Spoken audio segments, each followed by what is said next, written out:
I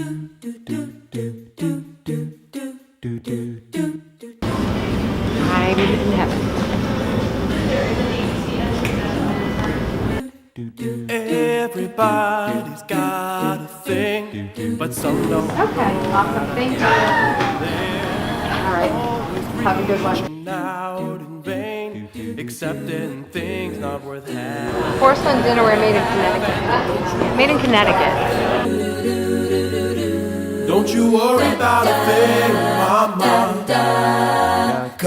So what differentiates me from your traditional designer is that I understand the process, I understand what's behind the walls, I know how to take it from being just a shell to the end game, but also understand for the contractor's aspect that there are things that you can and cannot do. A lot of designers don't just think you can do anything to any structure anywhere, and there's a lot of barriers that come into play.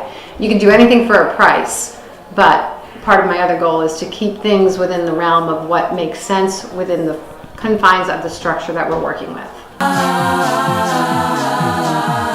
For instance, the other day we were doing a big renovation on a home on Kiowa, and we had already put in all the recessed cans in these two ceilings that we had taken all the sheetrock, everything was down. We were bare ceilings, and we could only put in a certain number of cans, certain depth, and we did it. And then we moved into the family room where the ceiling was shallower, and we had to change the cans. The homeowner's like, well, I don't want to see different size cans from my dining room. And I'm like, you're not going to see the smaller cans. You can spend $7,000 and we'll change everything.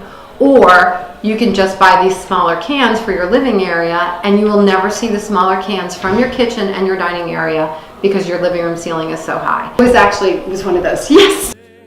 My position that I play in this whole game is for people to understand that we can do anything for a price, but does it make sense to spend that money in that structure? Are you going to get the value back at the end game? So not only am I going to renovate, I'm going to revalue your home. And we're not going to do a renovation that surpasses the value after the renovation.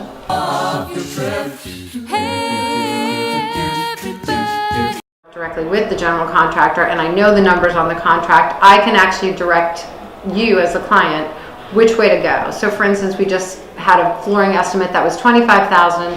We actually wound up spending $17,000, and so the homeowner's asking for additional lighting, and I'm like, well, you saved money in this side, so we can now do this, having you stay in budget. We can add more lights, and we can do your deck and do these different items.